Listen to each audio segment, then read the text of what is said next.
Okay, our moderator tonight is David McCloskey. David is the author of Damascus Station, former CIA analyst and former consultant at McKinsey & Company. He's worked in CIA field stations across the Middle East throughout the Arab Spring and conducted a rotation in the Counterterrorism Center focused on the jihad in Syria and Iraq. During his time at McKinsey, David advised national security, aerospace, and transportation clients on a range of strategic and operational initiatives. We're very happy to welcome David back to our stage as a moderator tonight, but we've had him as a speaker on his book previously. So David, please come on up and join me in welcoming him.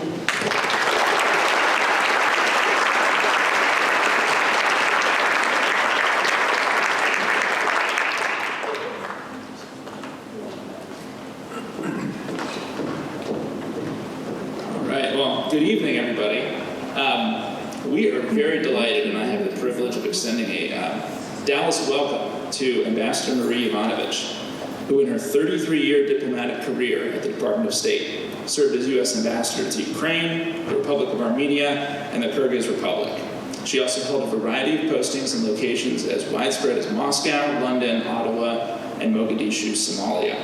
Ambassador Yovanovitch retired from the Department of State in 2020 and is now a senior fellow at the Carnegie Endowment for International Peace and a non-resident fellow at Georgetown University. Ambassador Yovanovitch is a highly decorated member of the Foreign Service who has been awarded the Presidential Distinguished Service Award, the Secretary's Diplomacy for Freedom Award, the Trainer Award for Excellence in Conduct of Diplomacy, and the Penn Benson Courage Award, amongst many others.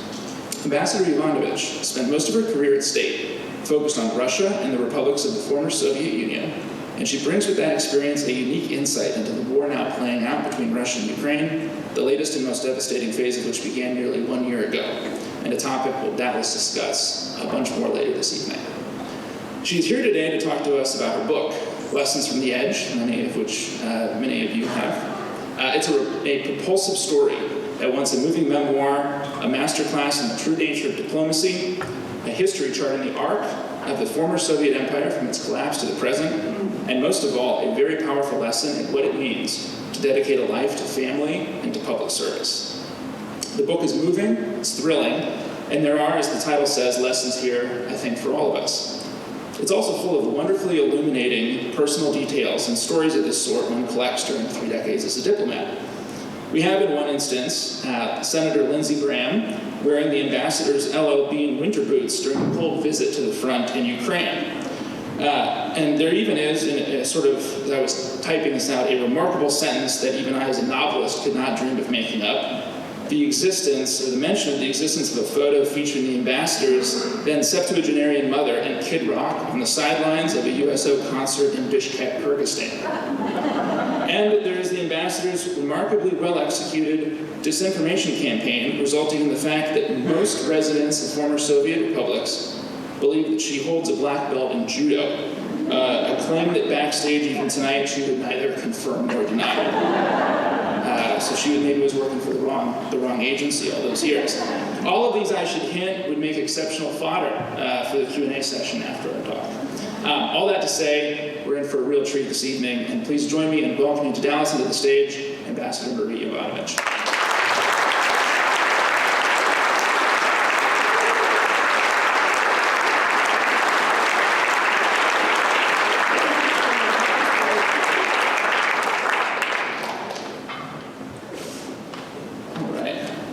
Well, Ambassador, thank you so much for being here with us. I'm just delighted to be in conversation with you this evening. So the book is Lessons from the Edge, and it's a memoir, and I mean this as a very terrific compliment to your experience in writing. It really does at parts kind of read like a thriller. It's a very propulsive and wonderful book, so thank you for writing it. Can you kind of set the book up for us and just tell us what it's about and kind of why you wrote it and how you came to write it? Yeah, so thank you for that great introduction. I think that was the best introduction I've had over the last year since the book has come out. I can tell you're a writer as well. So I never thought I was going to write a book, but after my public testimony in November of 2019, I got thousands of letters from all over America saying, thank you for your service. We didn't we didn't know what diplomats did. Tell us more. You should write a book. And so as I was thinking about my future and not sure about my prospects, I thought, well, maybe I'll write a book. And so in 2020, as COVID threatened all of us, I started to write a book. And I wanted it to answer that question of what do diplomats do, and kind of the corollary, which is why is it important? And because I don't think we make the case to the American public that diplomats protect and defend our freedom, our prosperity, our security every day. And we need diplomats on the front line, just as we need folks in the intelligence agencies, just as we need our soldiers, our Marines, our sailors, and our airmen.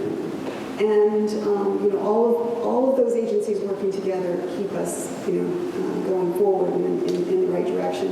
But I think diplomacy, at least today, is not necessarily well understood in all parts of America. So through my stories, through my experiences, I wanted to share with the American people what a life in diplomacy might be all about.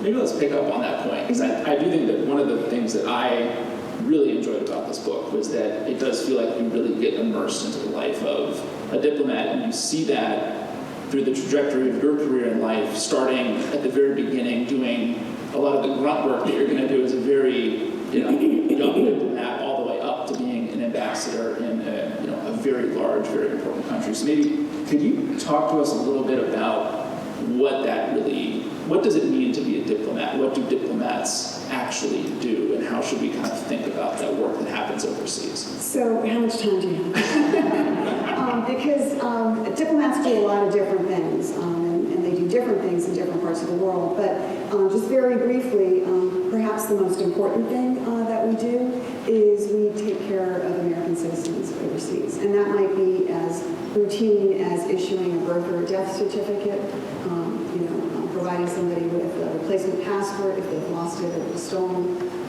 But there can also be very dramatic instances as well. People who have been kidnapped, people who are wrongfully detained, and it's the American embassy, it's the consular officer at the embassy who goes, every week, sometimes every month, depending on how far away that prisoner is, and visits that person, stays in touch with the family, and advocates on their behalf.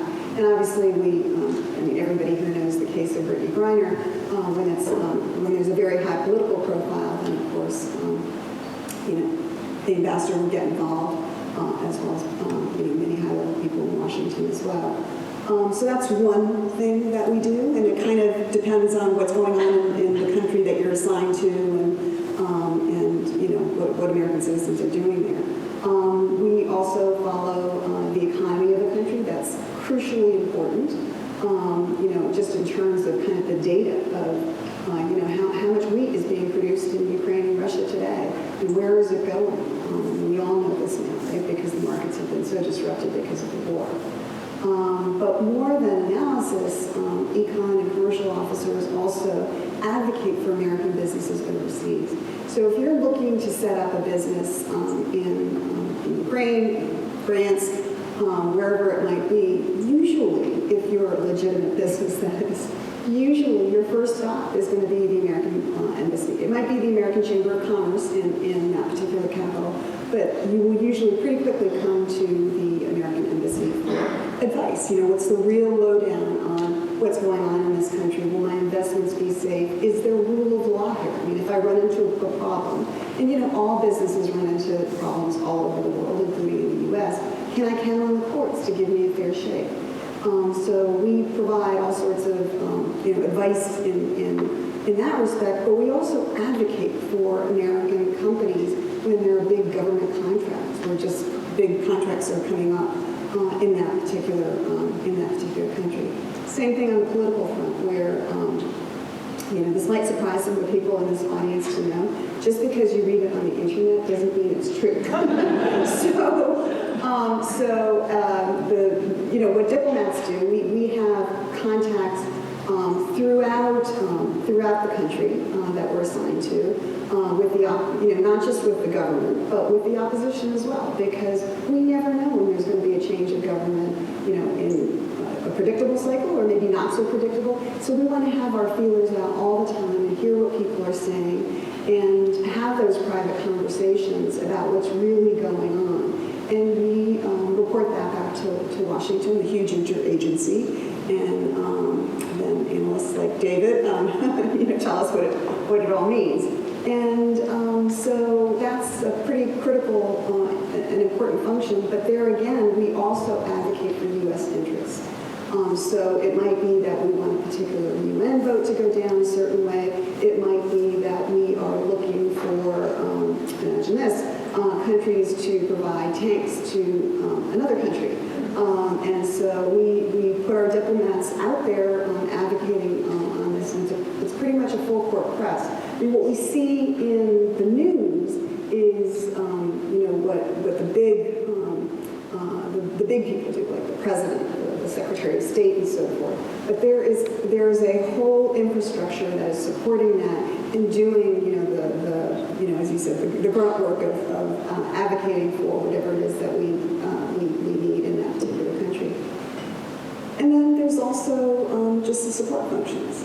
So the administrative management functions of keeping a large American platform going overseas. So when I was assigned to my first post, which was Mogadishu, Somalia, in 1986, and that was far, far away from the United States at that time, and it was a pretty challenging place to get anything done. And you have a clientele, our American diplomats, who are expecting to live the way they live in Washington, D.C. or in Dallas, Texas.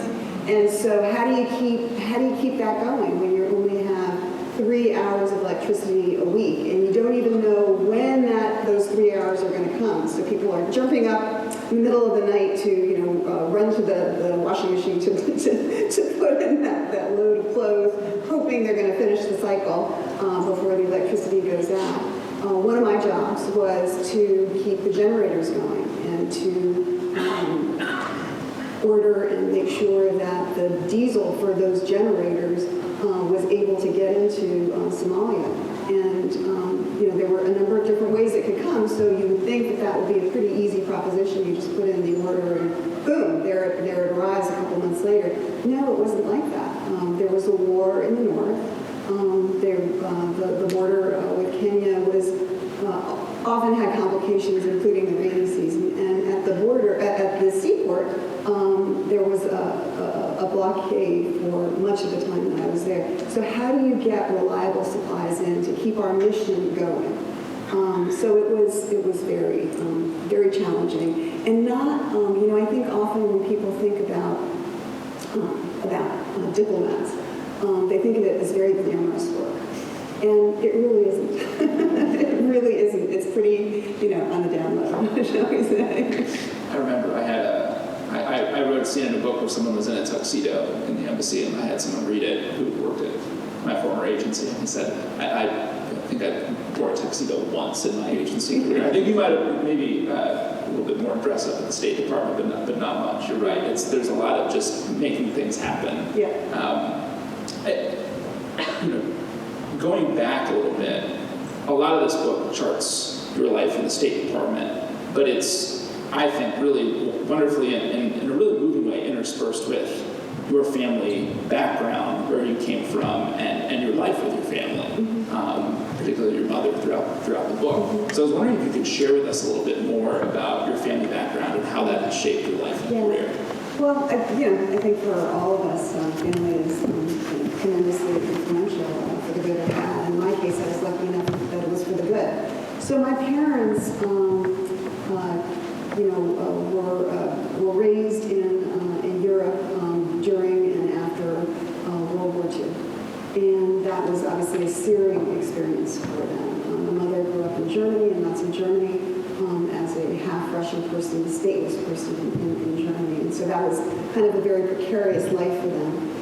My father grew up in what was then Yugoslavia, was a prisoner, became a prisoner of war after the Nazis came and conquered Yugoslavia in 11 days. And so they knew what it was to live under autocracy. They knew what it was to be afraid. And they made their way to the United States in many different stages after World War II. And, you know, in many ways, their story is very typical of immigrants of that era after World War II coming to the United States. And I'm sure there are some people who are either in that profile or the children of people who came to the United States at that time. But every story is unique and dramatic and sometimes tragic and sometimes very inspiring. And my parents' story, I think, was very inspiring because they came to the United States and they felt so fortunate that they were here, that they were able to worship as they wanted to, that they were able to say what they wanted to, that they could raise my brother and myself in the way they wanted to, and you know, give us a good education and a good start in life. And they, you know, in their you know, kind of love for America, as I think, you know, we all love the United States, but I think that immigrants' love, you know, for a country that they choose is something very special. And that was certainly true for my parents. And they told my brother and I that we needed to give back, because even though we had nothing materially, we were so fortunate because we lived in the United States. And we somehow had to find a way to serve. And you can do that in many different ways. You can mentor children, you can you know, be on the park and recreation board and you know, beautify your city. You can join the State Department. And so after many different detours, I decided that what I wanted to do was join the State Department because it married up my love for, you know, history and politics and policy, along with travel and, you know, trying out different foods, different cultures. And the amazing thing was you got paid for that. So there was definitely a positive there, but it also answered that need of how do I get back to the United States. So that's really how I came to the State Department. It was really very much my parents' influence and really their love for this country.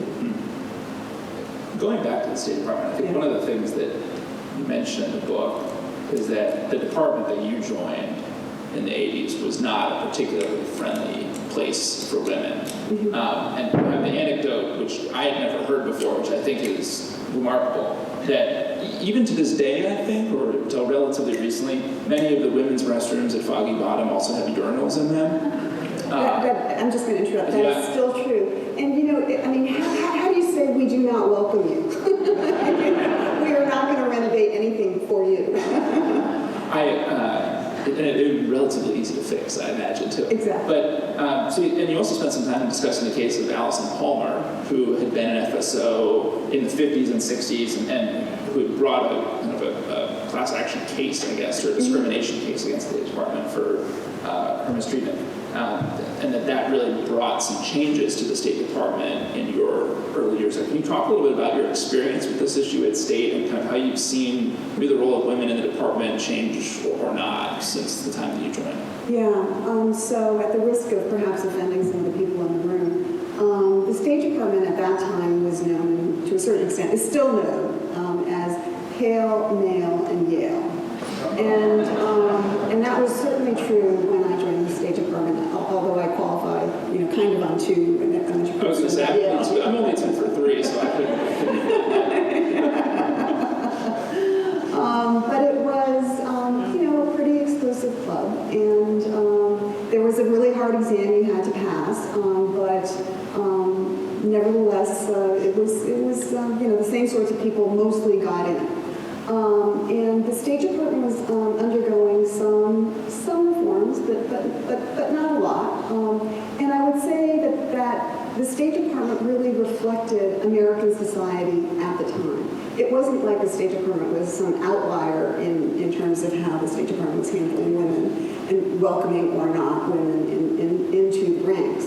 And I just remember, you know, the way women dressed at that time. We wore these boxy little suits. And I can see some people nodding their heads. And these like little fake ties that kind of didn't at all look like a male tie.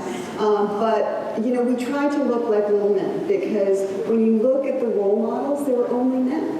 And so you kind of model yourself after the male bosses. And you know, that was kind of a tough road to hoe because it was kind of failing.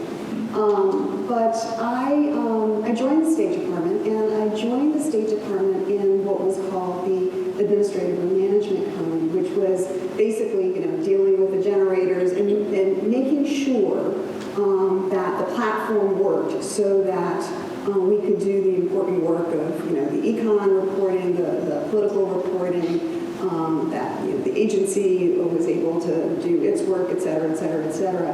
And that is important work, and the whole enterprise would fall apart without management officers. But that's not what I wanted to do. I had done that sort of when I had worked in New York, which is where I was coming from, and I wanted to do political reporting. I wanted to represent the United States, frankly, on negotiations and various other things.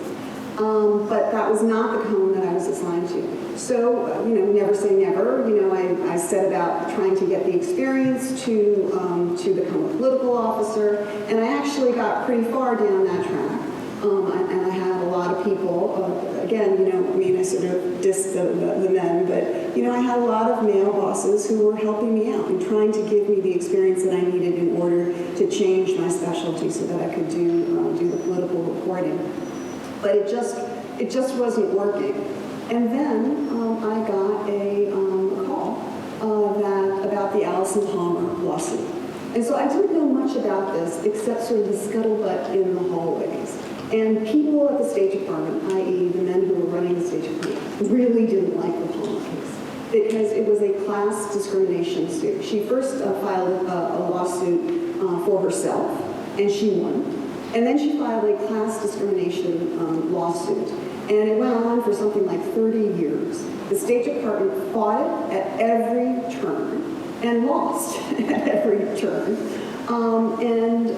The bosses in the State Department, who were mostly male, hated it because they felt that this was women trying to get into the State Department, trying to change their specialties in the State Department, who did not deserve it, who hadn't been able to pass the test, who didn't have the right experience, and they were doing this at the expense of their male colleagues.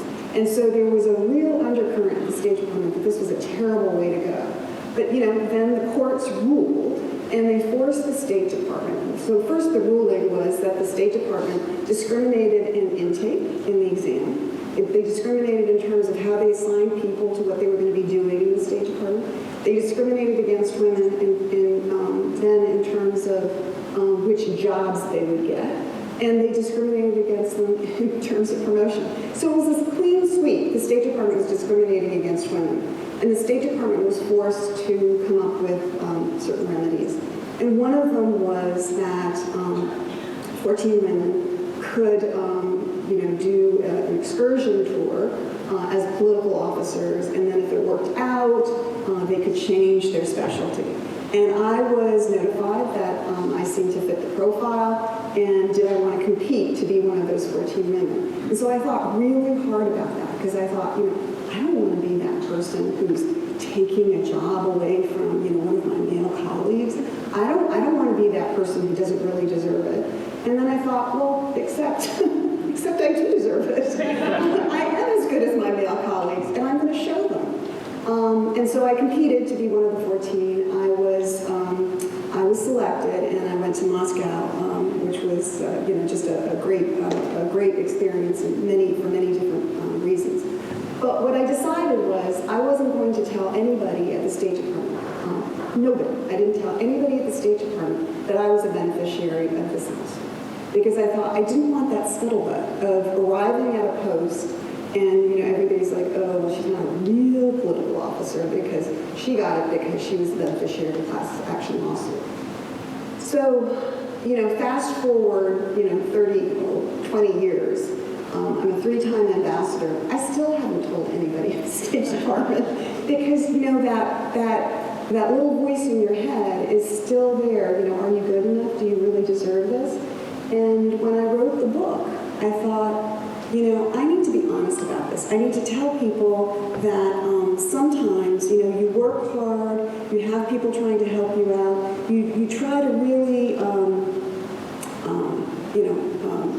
show that you are deserving of a chance, and sometimes that isn't good enough. And then it really is okay to seek legal remedies because the courts can help our institutions live up to our ideals of equality and so many others.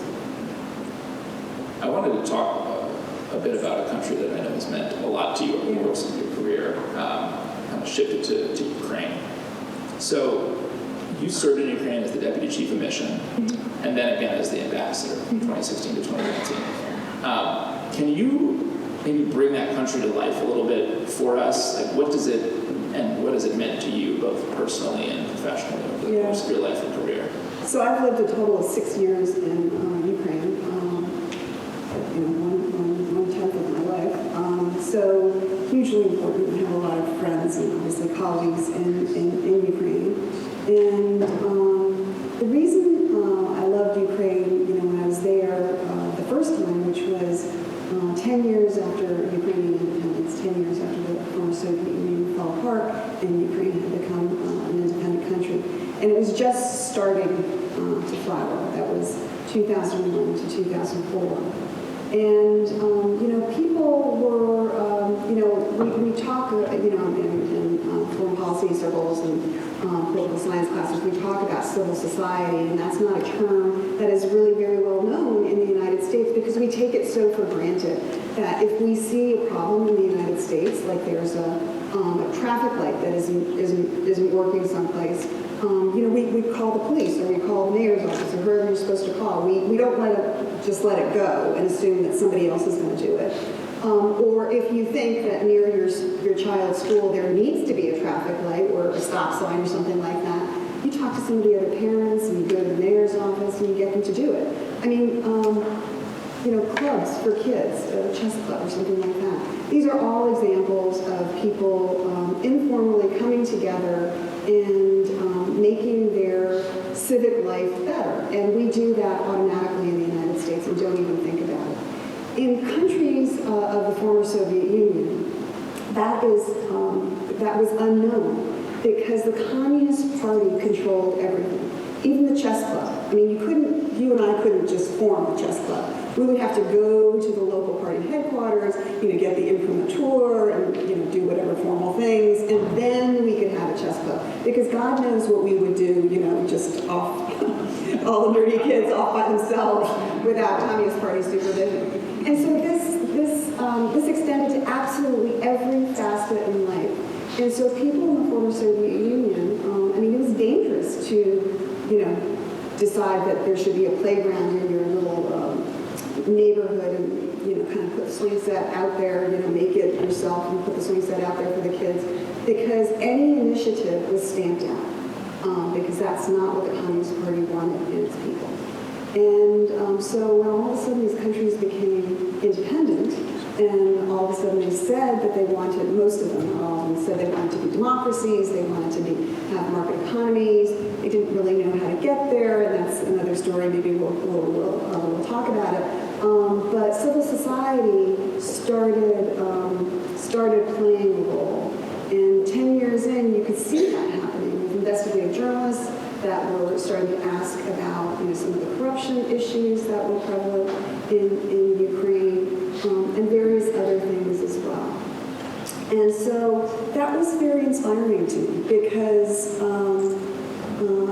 these were people who didn't really have the experience or really a model from within their own country, but nevertheless they were taking the reins in their own hands and they wanted to lead their country to a better future, a more representative future. And they may not have called it democracy because that's not the way most people talk. What people say is, I want to be able to have a mayor who does a good job for me, and if we don't like him, I want to be able to get rid of him.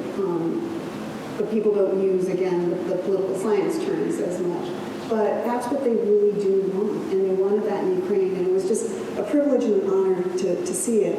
And then to come back in 2016, after 2 peaceful revolutions, where that same civil society had held the leaders of Ukraine accountable for malfeasance, for fiddling elections, and for corruption, and twice said, this is not going to stand, and we need to change. We want to live according to the rule of law, where it doesn't matter if you're the just a regular Joe, we need to all, be held accountable to the same law.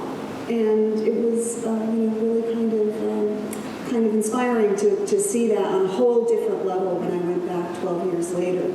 And now, with the war in Ukraine, I think all of us here in this room are seeing the resilience of the Ukrainian people. And I'll just give you one little example.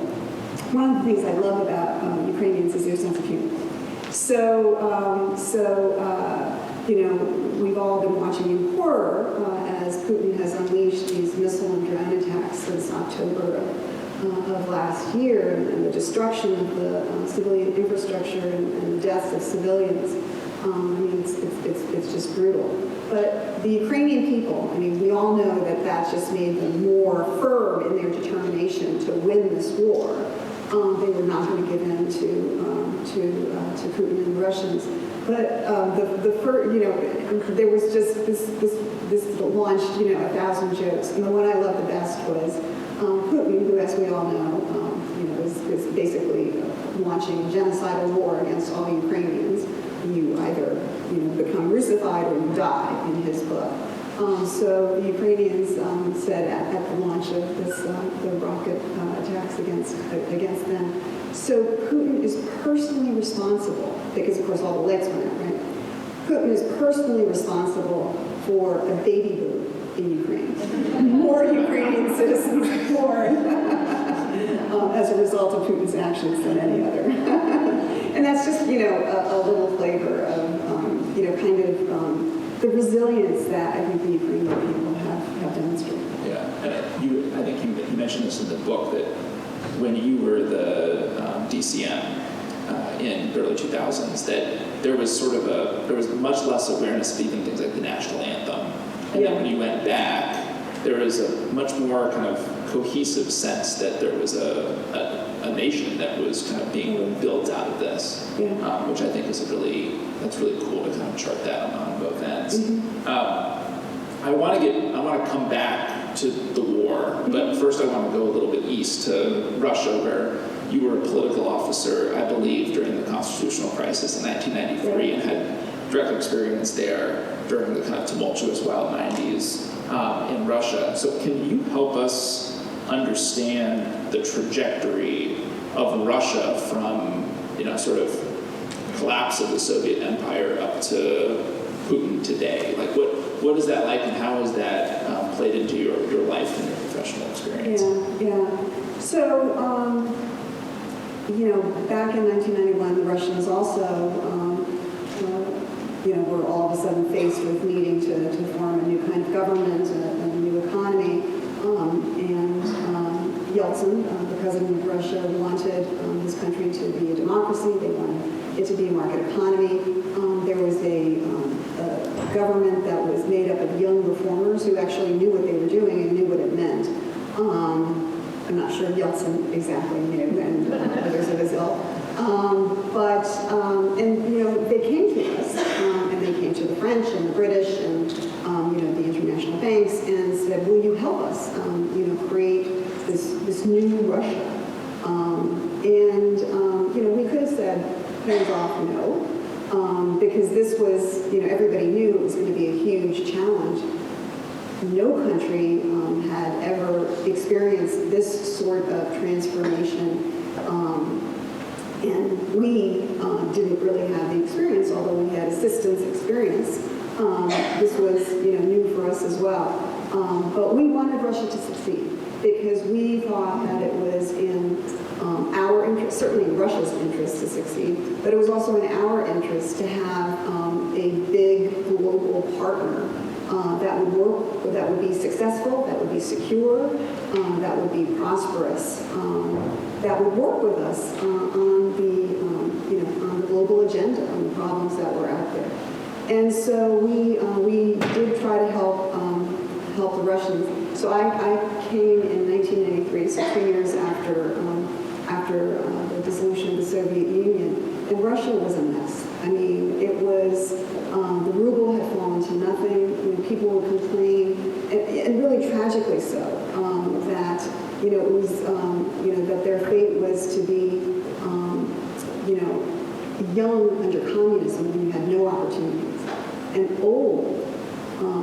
capitalism when there was nobody taking care of them. And, you know, the subway, the streets to the subways would be lined with people selling, you know, like a cracked set of plates or, you know, war medals, a bouquet of flowers picked from a garden. It was really tragic. I mean, the economic implosion was very, very difficult for ordinary Russians. And so, not surprisingly, Yeltsin and the young government was not very popular. And meanwhile, the communists and the radical nationalists, they didn't go away. They were still there, and they were in the parliament. And so, the seeds for a real confrontation between the parliament and Yeltsin were established fairly early on. And in the summer of 1993, Yeltsin fired his vice president, who was in cahoots with the communists and the radicals. That was probably illegal, and so he was called out on that. And so the parliament then said that they were going to impeach him. Things got more and more tense, and meanwhile, the U.S. Embassy was kind of right in the middle of it because the parliament, known as the White House, because it was white, was on the banks of the river, but right behind it was the U.S. Embassy compound. And then just off to the side, less than a kilometer away was the ambassador's residence, also house. And every day there would be demonstrations in front of the parliament, and they were getting rowdier and rowdier.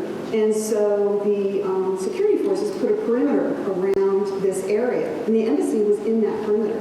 And so first there'd be these young cops that didn't look very serious, and you'd have to walk past them to get to work. A couple days later, there were special forces there that I had to pass through to get into my place of work. And, somehow it was like boiling the frog. Every day the tension ratchets up a little bit more, but you don't necessarily notice it. And I was so green. I didn't have the experience to really understand how dangerous it was. Every day I was still going into the parliament, through the demonstrators, through the security forces, into the parliament and reporting on, what the radicals and the communists, et cetera, were doing. And so on October 3rd of 1993, Yeltsin had the parliamentarians started to attack. They attacked the mayor's office in Moscow, which was also in that area. But they also attacked the radio and television towers, the Ostankino towers, which at that time was a very critical form of communication. And so Yeltsin had enough.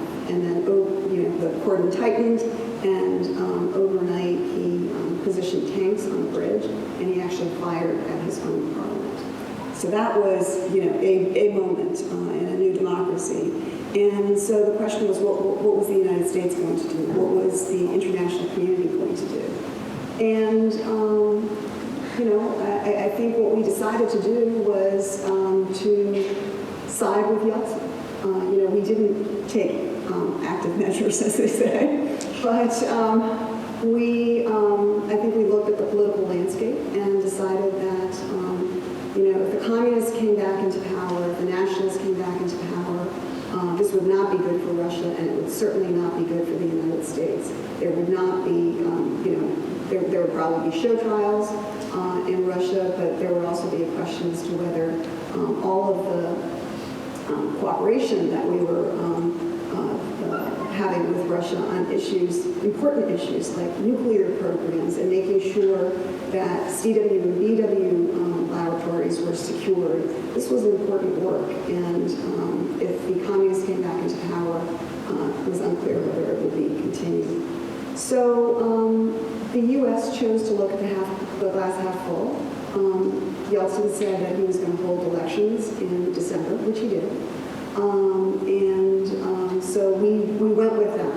But I think in the minds of many Russians, and perhaps a young Putin, they looked at that, and that didn't seem quite right. And they looked at what the U.S. and other countries from the West were doing in terms of the programs where we were helping with reforming the economy, which was so painful for the Russian people.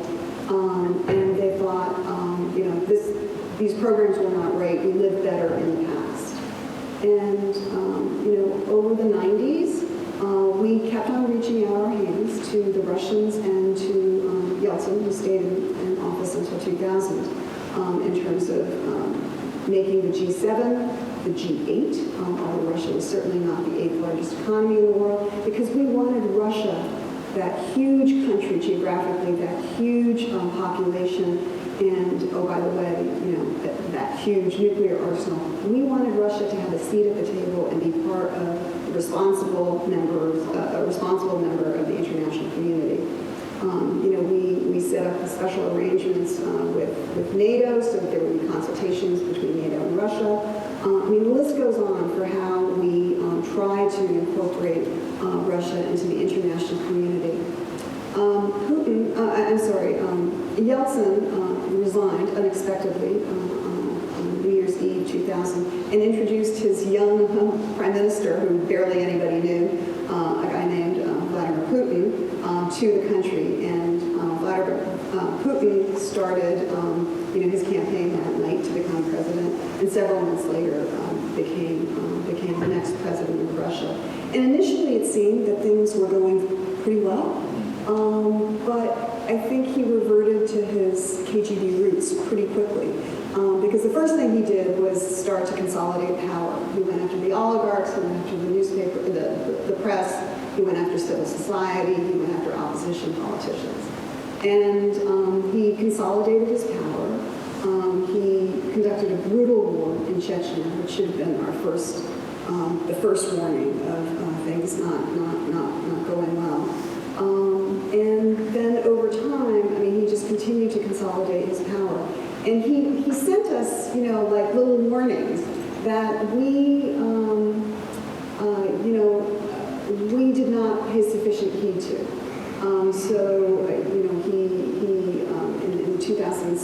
In 2005, he talked about how the worst tragedy of the last century was the dissolution of the Soviet Union.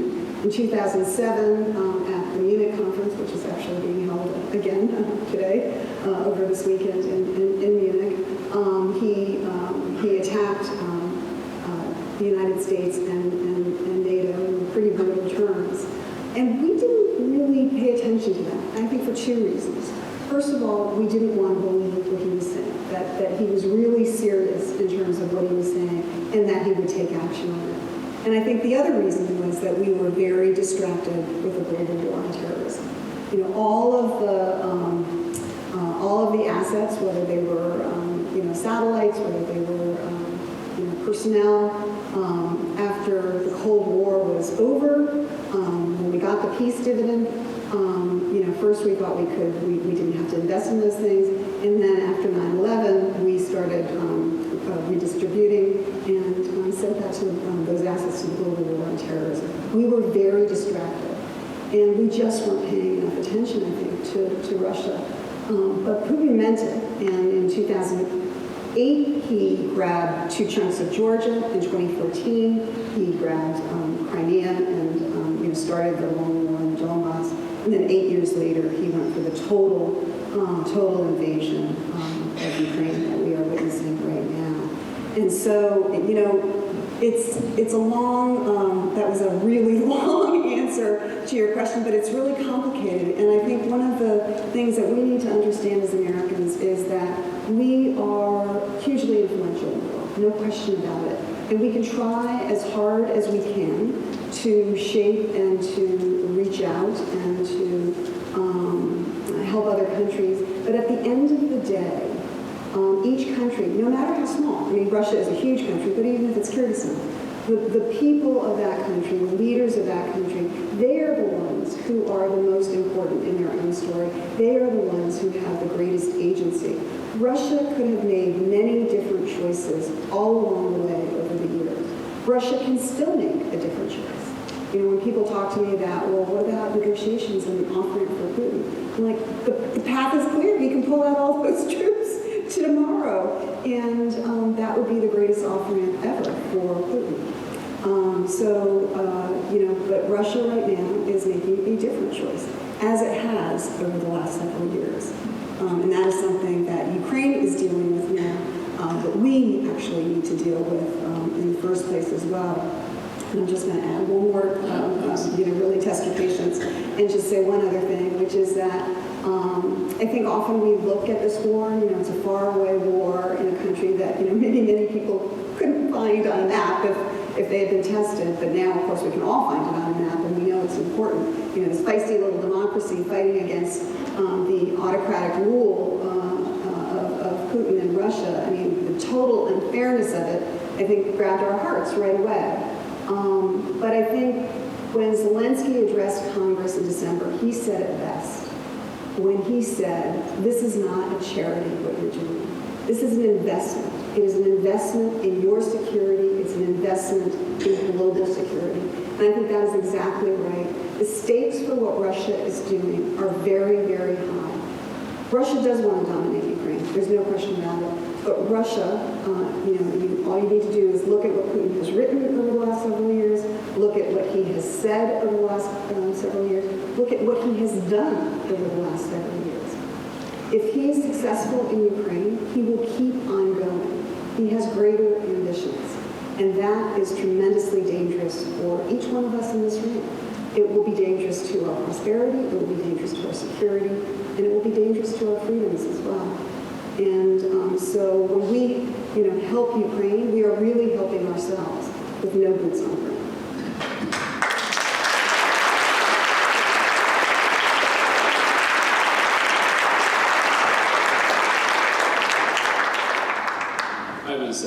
I was struck as you were talking about how sometimes Putin just says exactly what he's going to do, and thinking about the long letter he wrote, 7 or 8 months before the invasion, essentially proclaiming Ukraine and Russia to be one, and lo and behold, he put his money where his mouth was. He told us what we wanted. Exactly. And we need to believe him. Yeah, and so I wanted to ask you about how you think we're doing in our policy on Ukraine, our support for Ukraine. I mean, can you give us a sense of how you think the administration is doing? What's it been doing particularly well? Where could it do better if you were in charge of it? How would you be running it? If I were God. I actually think the administration is doing pretty well, considering the huge challenge that exists. I think that we're coming up on the 1-year anniversary, and if I had been talking to all of you today and said that the U.S. would be providing $40 billion worth of security items to Ukraine, and oh, by the way, it would include HIMARS and javelins, and the list goes on and on and on, you all would not believe me, and I wouldn't have believed myself. I think that when you look at what the administration and our allies and partners have done over the last year, it is incredible. It is not only, we have not only provided quantity, we've provided quality security items, and we've done it relatively quickly. I mean, it is a logistical miracle what is going on right now. Usually these sorts of things, just through the budgeting and the procurement process and everything else, that would take 2 years. We are fast-tracking through all that stuff and then actually just getting it to Ukraine and then getting it to the border between whichever countries and getting it through a war zone to the front lines where it's needed. It is amazing. That said, it's not enough and it's not getting there quickly enough. The next 6 months are going to be critical. And so, I'm hoping that we can all pull, all of the countries involved can pull rabbits out of hats, because the Russian offensive, which has already started, is going to be grueling and it is going to be difficult. And the Ukrainians need everything that we can give them, but they need it in time. Getting it there in 8 months just doesn't do the job. And so I think, again, the next pushing back on the Russians, putting points on the board to show that the Ukrainians are winning, that that this is not that the Russians are losing, so that we can continue to provide that vital support to Ukraine. I wanted to ask you one more question before we switch to some questions from the audience. So the book, I think, is very appropriately titled Lessons from the Edge. And so to kind of turn that message outward, what do you hope are the main lessons that readers will take away from reading your memoir? Well, there's lots. There's lots. But I guess one of the things is the importance of diplomacy. Diplomacy, despite the kind of what it looks like on TV or in the movies, isn't very glamorous, as I said before. I mean, George Shultz, who was Ronald Reagan's Secretary of State, used to call it tending the garden. And what he meant by that, the garden being our world, what he meant by that was that, we need to do the day-to-day work on relationship building, just as a gardener has to pull the weeds to, get those, problems out of the garden before they overtake the garden, provide fertilizer for the roses so that they can blossom and, really, be positives in our rural community and so forth. And that is, as you know, if any of you have gardens, I mean, you have to do it every day or else you come back in a month and you're like, oh my God. You need to tend relationships, whether they are with allies, with partners, with adversaries. It's important to know what people are thinking, what they're doing, whether they're going to be there for you in that moment of crisis. With adversaries, it's important that they know where you stand and that even if there's no trust involved, they know you mean it when you say that you're going to do something. And so I think, when diplomacy is done well, it's not in the headlines. You never know about the crisis averted. And we shouldn't have to know about that, right? It should just be, because of the strength of the relationships, we were able to get past this difficult spot and move on. And, the American people are still, safe and secure. So I wanted to kind of demonstrate that through my experiences of how we do those sorts of things. Again, the unglamorous work of diplomacy, unglamorous but very important. I guess I'll just mention one other thing that I took for granted, but I think especially in my later years as a leader of large enterprises, embassies overseas, as well as the European Bureau at the State Department, the importance of acting with integrity, the importance of leading teams and communicating with them and having your employees' backs. I think that's really important so that they trust you, and you trust them. Creating those teams and doing it with integrity, I think, is really, really critical for a successful enterprise. I'm going to ask you one more question, because I know there's some younger folks in the audience here, and you describe in the book a lot of really wonderful aspects about the Department of State and then some other challenges and kind of awards. What would you say to someone, to a young person today who is considering a career in diplomacy? Join the State Department. I mean, I was in the State Department for 33 years, and actually when I was driving over,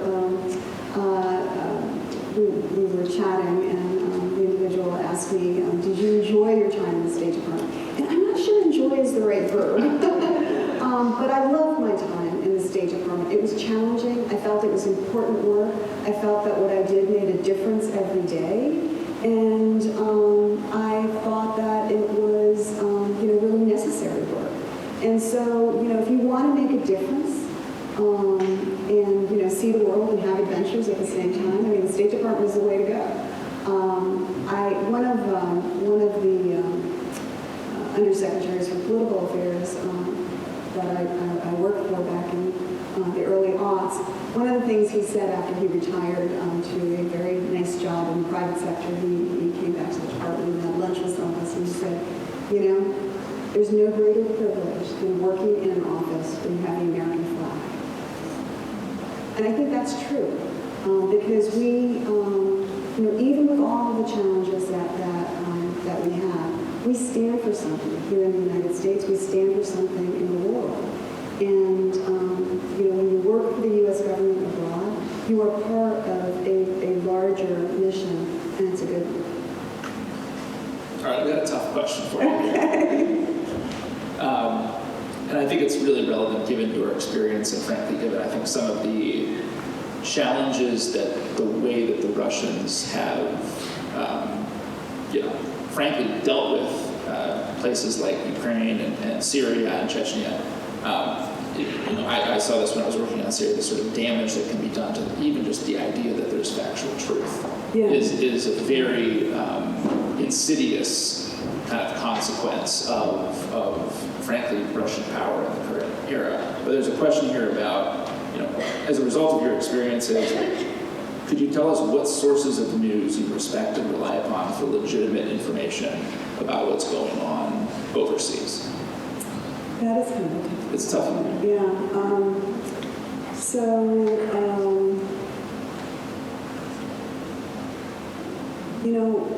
Really what I do is I don't so much go to particular sites.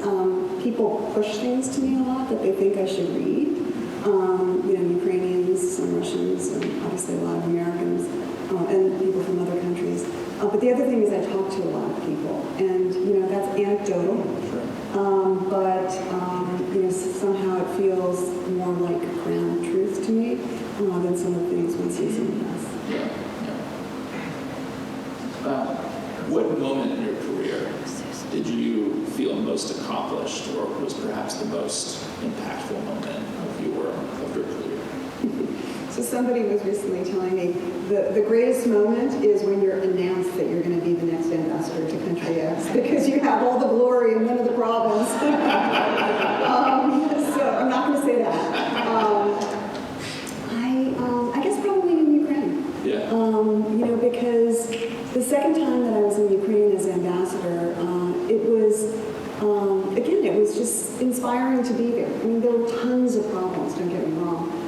But the reformers in government and outside of government, the international community, we were all working together for a common goal. And it was the goal of the Ukrainian people. I mean, this was not, something that was, hatched, someplace in Washington, D.C., in a basement somewhere. This was something that the Ukrainian people wanted. It was something that was agreed with the Ukrainian government. But, reform is hard. It is hard in our own country. It's certainly hard in Ukraine. And so we were working toward that common goal and, seeing the progress that was being made. It was really very inspiring. Well,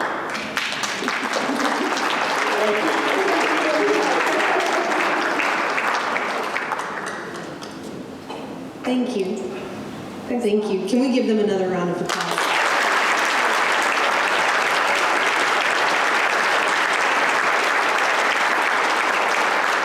I think what you've just done is made us all definitely want to pick up a copy of your book, which we will be doing right after this, selling your books.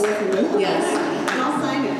Thank you for that fabulous conversation. I think you shed a lot of light on what you did in your career and what diplomats do, and it's the secret workforce that we don't hear a lot about that undergirds our security, like you said.